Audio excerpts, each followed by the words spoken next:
E eu digo que essa história é uma história do diabo. Mas nós temos que trabalhar de maneira inteligente, principalmente por causa de quem? Por causa desses nossos adolescentes aqui. E tem mais lá atrás. E tem mais do outro lado. Sabe por quê, irmãos? Porque essa turma aqui, diferente de você e eu que nasceu no Brasil ou no outro país e teve uma cultura diferente, essa turma eles não são uma cultura nem americana nem a nossa. Porque é uma briga todo dia com eles, não é não? Eu sou americano ou sou brasileiro? Eles são americanos. Mas chega em casa, os pais querem que eles vivam como? Como brasileiros, não é assim? Ou como hispanos, ou como que seja. E na escola onde eles estão, eles são tentados todos os dias a participarem da mesmice que acontece nesse país. Essas crianças, irmãos, esses adolescentes, eu digo para você, em nome de Jesus, que na próxima vez que você estiver em casa orando, ore pelos seus filhos. Ore pelo que acontece com eles nas escolas. Porque não só eles têm professores que negam a existência de Deus, mas eles são levados ao quê? A tentarem, a participarem das coisas que acontecem nesse mundo, nesse país. Ao mesmo tempo, nós precisamos dar nome, né, aos bois, né? Como de lá, vamos dar nome aos bois, como é que a coisa aconteceu. A história do Halloween, ela vem de muito tempo.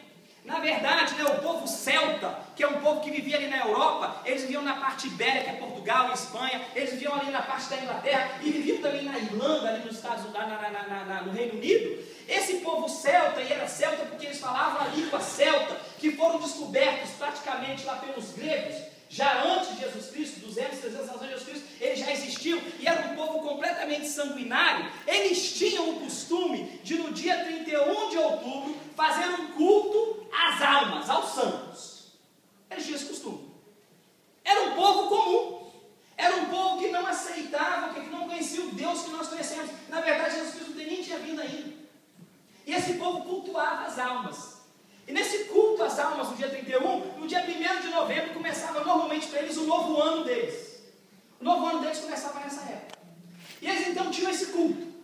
Acontece que os gregos dominaram o mundo, não dominaram? E depois dos gregos, quem dominou? Roma. Roma dominou o mundo. E Roma dominava o mundo, e nós estivemos em Roma. E em Roma, ali naquela Via Sacra, tinham mais de 12 templos. Templos para tudo quanto é tipo de Deus. E na verdade Paulo fala para a gente quando ele foi em Atenas, né, ele diz o quê? Né? Esse Deus desconhecido, que vocês não conhecem, que tem tanto tempo para tantos, mas para não esquecer nenhum Deus, vocês fizeram tempo para ele, é esse tempo, é esse Deus que eu estou pregando, é Jesus Cristo. Então na antiguidade eles acreditavam em tudo quanto é tipo de deuses. Os faraós eram deuses, né? Os imperadores eram deuses, tinham templos para eles. E o povo cristão é o quê? O povo que depois, na época de Jesus Cristo, a igreja primitiva, a primeira igreja, ela tem um problema sério. Por quê? Porque ela não aceita isso. Porque para o judeu existe só o quê? Só um Deus. Hoje o judeu tem dificuldade de entender Deus Pai, Deus Filho e Deus Espírito Santo. O judeu tem dificuldade. Por quê? Porque ele diz que Deus não pode ser três. Deus tem que ser um Deus só. Por isso temos que ter cuidado na hora de conversar com esse povo. Porque não adianta você falar, são três deuses e acabou, você vai para lá, eu vou para cá, você vai para o inferno, eu vou para o céu. Explica por que é. Vive uma vida diferenciada, para que ele possa entender que na sua vida, que existe Deus Pai, Deus Filho e Deus Espírito Santo, porque você mostra isso com a sua vida. Agora, você não consegue mostrar isso com a sua vida e vai querer mostrar isso com palavras, principalmente com o americano, que você não fala a língua direito.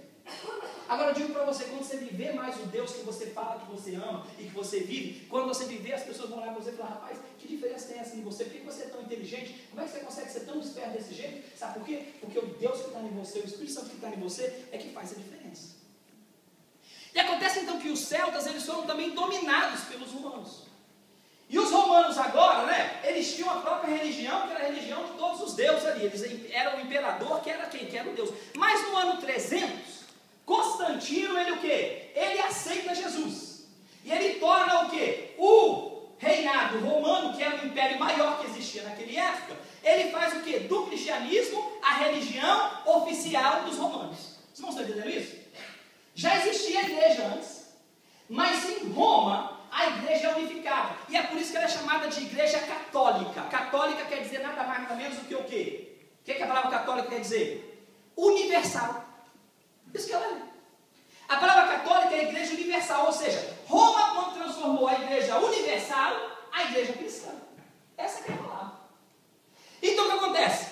Quando isso acontece, agora os romanos começam a ficar com medo, né, irmão? Mas a gente tem a porção de povo que cultua a porção de outros deuses. Como é que nós vamos fazer? Aí, irmãos, a igreja dá um jeitinho.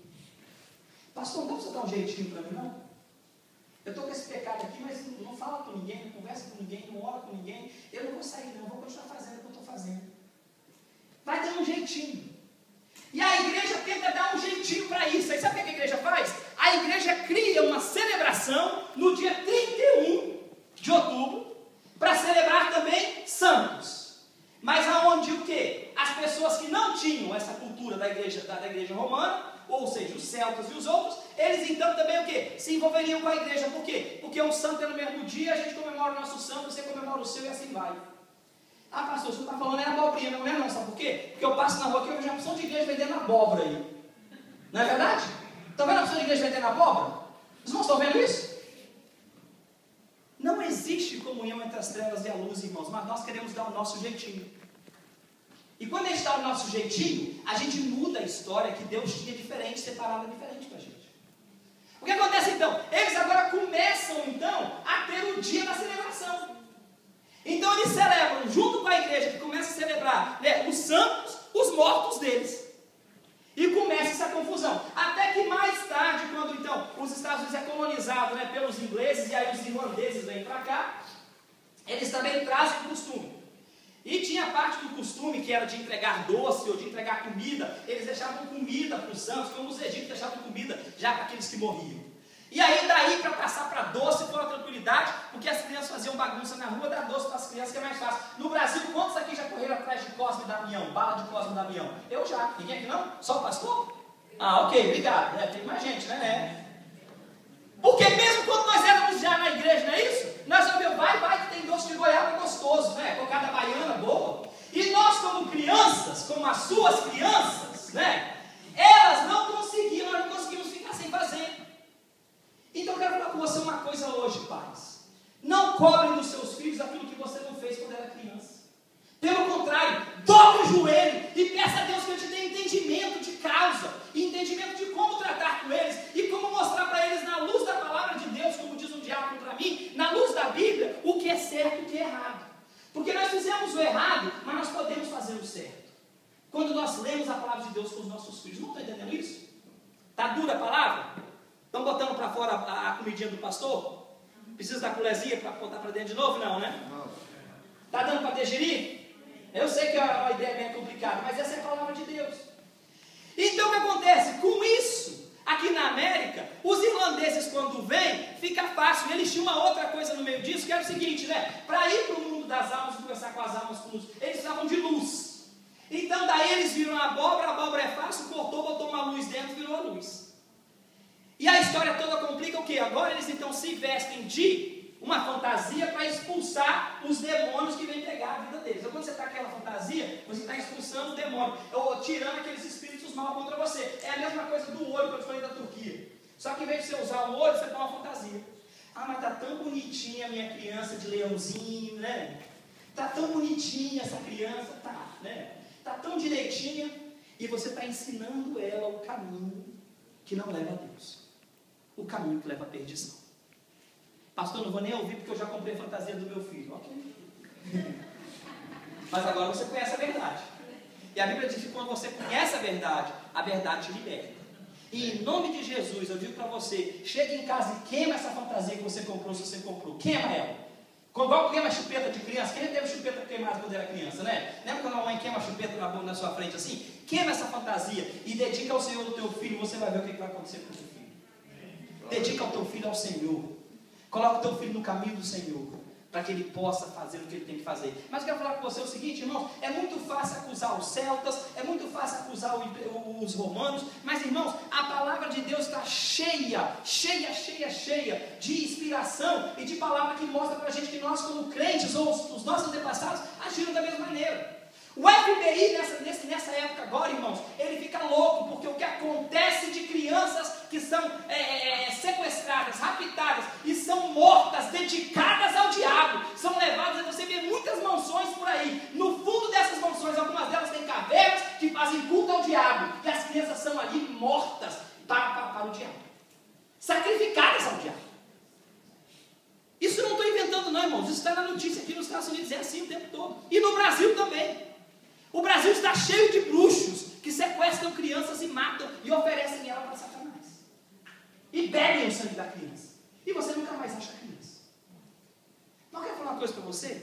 O povo de Israel, quando saiu do deserto e entrou na terra prometida, a palavra de Deus diz que eles começaram a ver os costumes dos outros povos. E eles também entraram nessa, Jesus. A palavra de Deus nos diz em dois casos, em 2 aos Reis no capítulo 16 e o 2 aos Reis no capítulo 21, que o rei Acaz e o rei Manassés, não só eles adoraram outros deuses, mas eles também entregaram os filhos deles em holocausto. Agora, eram reis de Israel, do povo de Deus. Se os reis fizeram isso, irmãos, o que você acha que o povo fez? E sabe como é que fez tudo isso, irmãos? Porque o povo não parava de murmurar. No deserto, passou 40 anos para sair, por quê? Porque murmurou o tempo todo. E agora que tinha terra prometida, fez o quê? Murmurou e fez o quê? Desobedeceu às ordens do Senhor. Desobedeceu às ordens do Senhor. O livro de Juízes, eu quero falar isso para você ficar bem satisfeito em relação à sua Bíblia. O livro de Juízes, no capítulo 17, creio, no livro de Juízes, ele vai falar para você da história de um homem, não é isso? Juízes capítulo 11, desculpa, Jefté. Um homem chamado Jefté, que era filho de uma prostituta, não é isso? Filho de uma prostituta. Esse homem, ele sai e é expulso do meio do povo de Israel, eles expulsam ele. E depois que eles o expulsam do meio do povo, o povo é atacado. E quando o povo é atacado, eles voltam para esse homem e pedem a esse homem para poder ajudá-lo na libertação do povo novamente. Ele diz: rapaz, eu fui expulso do meio de vocês, vocês me trazem de volta? Sim. E aí quando ele vem de volta, ele diz: vocês acham que Deus quer que eu vá lá na frente e batalhe por vocês? Eu quero. Então Jefté fez uma promessa ao Senhor: se eu vencer as batalhas, quando eu voltar da guerra, a primeira pessoa que eu ver sair da minha casa, eu vou oferecer ela em um holocausto ao Senhor. Você vê a contaminação do povo. Então quando você vê hoje, e você fala: como é que mata uma criança? Ainda matam hoje, matavam no passado. Irmãos, se nós não tomarmos cuidado, essa cultura diabólica, ela entra na igreja, e ela chega na igreja, e nós, se não prestarmos atenção, estamos praticando tanto quanto eles. Tanto quanto eles. Temos que tomar cuidado, irmãos, com aquilo que é realmente o que o Senhor tem para nos explicar. Então eu quero terminar dizendo isso para você, o seguinte: que o povo de Israel pecou constantemente perante o Senhor. O povo de Israel ofereceu filhos também em sacrifício. Hoje, crianças são oferecidas em sacrifício. E essa coisa do Halloween, ela promove isso. Ela promove hoje o quê? Uma cultura diabólica, aonde nós vamos espantar o diabo. Não, irmãos, não estamos espantando o diabo, não. Você está deixando o diabo tomar conta da sua vida. Então fala o seguinte: compra doce para sua criança. Compra você bolo para ela. Quer dar um doce para sua criança? Explica para ela o que o pastor explicou na linguagem da criança, e você dá o doce para a criança. Você explica para ela por que você não vai fazer, por que você não acha que deve acontecer. Mas a Bíblia diz o quê? Que nós não devemos nos conformar com esse mundo, mas vencer pelo quê? Pelo entendimento que o Espírito Santo dá na gente. Agora você já sabe a verdade. Você conhece a verdade? Faça aquilo que o Senhor quer que você faça. E eu digo para você: o Senhor vai te honrar na sua vida. O Senhor vai honrar você em cada parte da sua vida. Para terminar a mensagem de hoje, e eu não consegui ir muito longe, né? Só fiquei na introdução, mas eu vou parar por aqui. Eu quero falar com você o seguinte: que as nossas murmurações, e eu quero falar sobre murmuração um pouquinho, que nos levam longe do Senhor. As nossas murmurações, elas têm principalmente duas causas. Eu vou falar sobre isso na semana que vem novamente, porque eu vou partir para um outro passo. Mas as nossas murmurações, elas têm duas causas. E quando nós murmuramos, né, e o dicionário Aurélio diz para a gente que murmurar é o seguinte: é dizer mal, é maldizer, é conceber mau juízo, falar contra alguém ou contra algo, criticar, conversar, difamando ou desacreditando, produzir murmúrio ou sussurro, sussurrar, censurar, repreender disfarçadamente em voz baixa, soltar queixumes, lastimar-se em voz baixa, resmungar. Quem é que já fez alguma coisa dessa? Só eu? Não tem mais gente, né? Não é verdade? Essa é o que diz. Mas sabe o que acontece, irmãos? Eu fiquei tentando entender por que eu resmungo às vezes, né? Por que a gente murmura às vezes? Sabe por quê, irmãos? Porque existe em nós uma insatisfação pessoal. Insatisfação pessoal. E quando a gente está insatisfeito pessoal, não, Eliezer, a gente sempre quer achar o bobo da corte, o culpado daquilo que está acontecendo com a gente, né? Tem que ter um culpado. Eu não sou, Eliseu é. Eu não sou, é outro. Eu não sou, é outro. O culpado é ele, né? E a gente aponta com esse dedo para lá e tem 4 apontando para ele de volta, mas a gente não consegue ver os 4 não, né? Então é melhor apontar assim da próxima vez, né? Aponta lá e fica 4 para você, porque ele está sempre apontando. Está sempre achando problema no outro. E a gente faz isso porque a gente às vezes tem o nosso problema, a nossa insatisfação pessoal.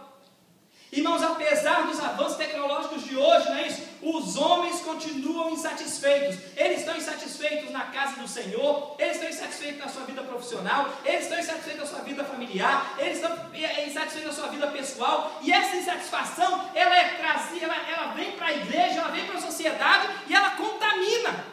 Ela contamina a insatisfação. E o pastor está falando isso, sabe por quê, irmãos? Porque ao invés de murmurarmos, se nós gastássemos tempo agradecendo o que Deus nos deu, olha para a sua esposa que está aí do seu lado, olha para ela. Esposa, olha para o seu esposo. Diz assim: Deus, obrigado pela minha esposa, né? Fala aí. Agora olha para os seus filhos aí, essa pergunta, e fala: Deus, obrigado por esses filhos maravilhosos, né? Agora põe a mão para o céu e fala: Senhor, obrigado porque eu tenho uma casa para morar, né? Obrigado porque eu tenho um carro. Obrigado porque eu tenho um trabalho. Obrigado porque eu tenho saúde. Então eu tenho o que para murmurar? Você tem alguma coisa para murmurar? Irmão, você tem alguma coisa para murmurar? Sabe o que acontece então? Efésios 6,12. A nossa briga não é contra o quê? Contra homens. Mas são o quê? É uma guerra espiritual. Porque se você parar para pensar, você não tem por que murmurar.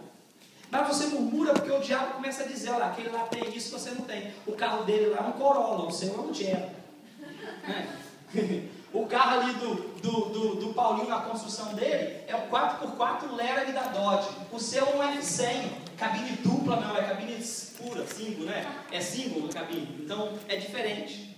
E aí você começa a olhar o que o outro tem, o que você não tem, e você acha: eu tenho direito, o que ele tem, ele não tem direito de ter. Quem tinha direito é eu, o que Deus deu para ele, não deu para mim. E começa a murmurar. Rapaz, o Paulinho tem aquele carro lá, mas Deus sabe o tanto de prestação atrasada que está. Aí fala assim, aí começa a história, né? Rapaz, aquele cara mora na casa lá em Newport Beach, mas Deus sabe quantos meses está atrasado, ele quase não consegue pagar. O que você tem a ver com isso? É você que está pagando? O dinheiro saiu do seu bolso, Leandro? Não, nem do meu. Por que eu estou falando do carro? Né? Sabe por quê? Pela nossa insatisfação pessoal. Porque nós queríamos ter aquilo e não temos. Irmãos, isso acontece também na área do talento, né? A Bíblia mostra clara pra gente. Lembra do rei Saul em relação a Davi? Lembra? A Marcelene tem que tocar. Quando a Marcelene senta ali, ela toca o piano e traz o olhinho azul, tá, Marcelene? Dá pra saber? Né? Isso é coisa do diabo, irmãos. Irmãos, a Bíblia diz que cada um de nós tem um talento diferente. Você está vendo o talento dela que é bonito? Deus tem o melhor para você. Pede a Deus. Pede a Deus que Ele vai revelar aquilo que você tem. Ela toca, você canta. Ela toca, você sabe fazer dinheiro, sabe ganhar negócios, não é isso? Ela toca, eu prego, você sabe conversar, outro não sabe. E é assim que Deus faz com a gente, Ele faz da gente um corpo. E a razão que eu digo isso, irmãos, é o seguinte: porque nós somos um corpo, e quando nós começamos a murmurar, parte do corpo está passando mal, está enferma, e quando o corpo está ficando enfermo, toda a igreja sente. Toda a igreja